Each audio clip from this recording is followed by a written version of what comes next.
Morning বন্ধুরা, শুভ সকাল। আশা করি সকলে খুব ভালো আছো, আমিও বেশ ভালো আছি। তো প্রথম দিনটা তোমাদের সঙ্গে শেয়ার করেছিলাম, আর আজকে হচ্ছে শেষ দিন। আজকে মেয়ের পরীক্ষা শেষ, তো যতটুকুন পারি আজকে তোমাদের সঙ্গে শেয়ার করব।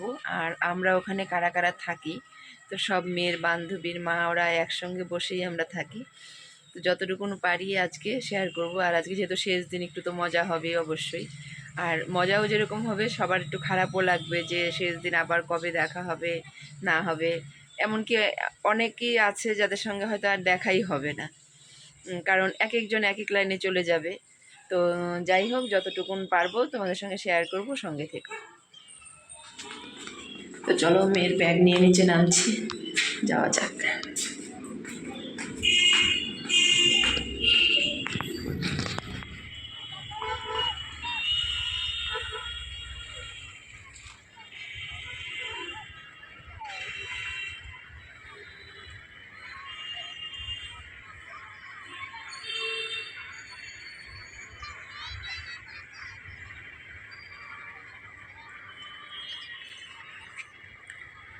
মেয়ে পরীক্ষা দিচ্ছে, আর এখানে আমরা রাজবাড়ির সামনে বসে আছি।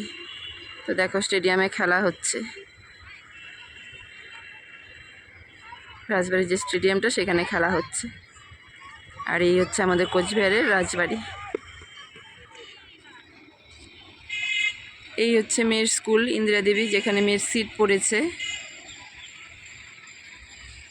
আর এখানে স্টেডিয়ামে আমরা বসে আছি। এই হচ্ছে রাজবাড়ি কোচবিহারের। এখানে সব স্টুডেন্টের মারা বসে আছে। দেখো, ওই যে পেছন দিকে দেখছো, দেখা যাচ্ছে রাজবাড়িটা। যা রোদ, রোদের তাপে আর তাকানো যাচ্ছে না। আর আমরা ওখানে স্টেডিয়াম থেকে নিচে নেমে চলে এসেছি। তো এখানে মাঠ আছে একটা বড়, ওই মাঠে বসে আছি। আর পাশে দেখো, ওরা ঝালমুড়ি নিয়ে নিয়েছে, ওরা ঝালমুড়ি খাচ্ছে। তো কাকুটা আসলো আবার আমাদের এখানে, যে ঝালমুড়ি খাবে। তখন আমরা বললাম যে আজকে যেহেতু শেষ দিন, তাহলে ঝালমুড়িটা খাওয়া যায়। তো এখানে সবাই মিলে ঝালমুড়ি নিয়ে নিলাম। বলেছিলাম যে ঝালটা একটু কম দিও, বললো ঠিক আছে, ঝাল কম দিয়েই মাখবো। কিন্তু এত শুকনো লঙ্কার গুঁড়ো দিয়েছিল যে আমার প্রচণ্ড ঝাল লেগেছে, কিন্তু ওদের আর কারোর ঝাল লেগেনি। কারণ ওরা সবাই ঝাল খেতে ভালোবাসে, ওদের কারো ঝাল লাগেনি, শুধু আমার একাই ঝাল লেগেছে। আচ্ছা, আমি বানাই দিচ্ছি। পাস করো, তুমি পাস করো। আই নাও শিপ্রা, হ্যাঁ না, ভিডিও ভিডিও মঙ্গলবার কটা বলেছো? 4টা।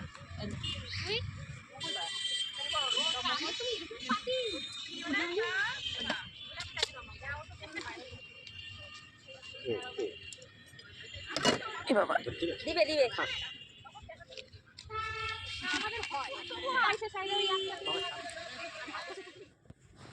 এইখানে আবার দেখো, আমাদের মুড়ি খাওয়া হয়ে গেছে। তারপর আবার একজন বাদাম নিয়ে এসছে, বলে কি আজকে বাদাম নিয়ে এসছি, বাদাম খাও। ও একটু বের হয়েছিল এখান থেকে, মাঠ থেকে। তো তখন দেখে রাস্তায় বাদাম ভাজছে গরম গরম। তো ও আবার কিছু বাদাম নিয়ে এসছে, নিয়ে এসে আবার বাদাম খাওয়া হলো। মানে ভালোই মজা হলো। আর কালকের থেকে মিস করবো এই দিনটা। আর হয়তো কোনো দিনও একসাথে হতে পারবো না, কারণ যে কোনো কারণেই হোক, এক একজন এক এক লাইনে চলে যাবে। তো কারোর সঙ্গেই হয়তো আর সেরকমভাবে দেখা হবে না। তো আজকের ভিডিওটি দেখতে থাকো, আশা করি ভালো লাগবে। কেমন হয়েছে? হ্যাঁ, এভারেজ।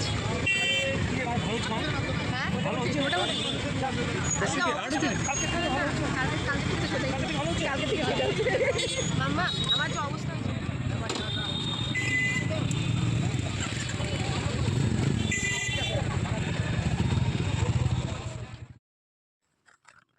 তো আমরা টোটো করে চলে আসবো যখন, তখন আমরা ভাবলাম যে দই বড়া খেয়ে যাই। কারণ কি, ওই যে কাচারির মোড় যেটা আছে, আর সাগরদিঘির পাড়, ওখানে একটা ভালো দই বড়া বানায়। তো একজন বাচ্চা ছেলে ভালো দই বড়া বানায়, সবাই বলে। তো আমরা ভাবলাম যে একটু খেয়ে দেখি, না খেলে তো বুঝতে পারবো না।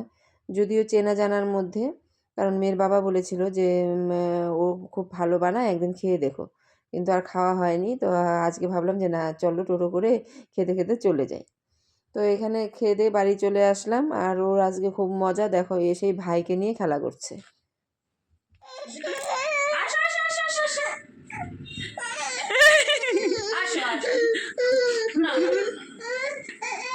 ভগবান, গাড়ির মতন টানতেছে, ওপর উঠায় না।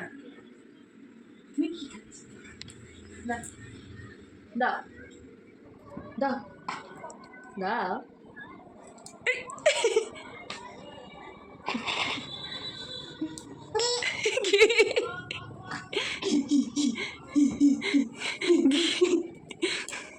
কি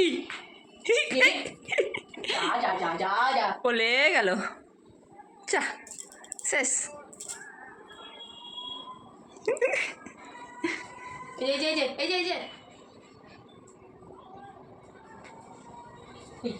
গলে লাগবে আমার। দাঁত দাঁত দাঁত দেখো, দাঁত দেখো, দাঁত দেখো, দাঁত দেখো, দাঁত দাঁত দাঁত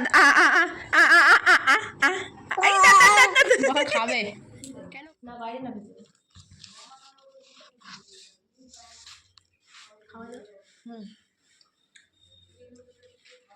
আজ রাতে বানাবো ধনে পাতার পকোড়া।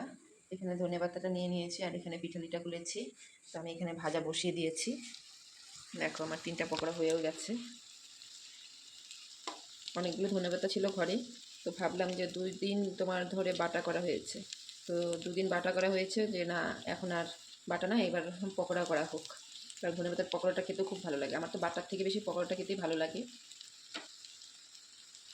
কটা বেগুন কেটে নিয়েছি, কারণ মেয়ে ধনে পাতা খায় না, মেয়ের জন্যও ভাজবো, আমাদের জন্যও ভাজবো। এখানে দেখো বেগুন আর 2টো লঙ্কা দিয়ে দিয়েছি।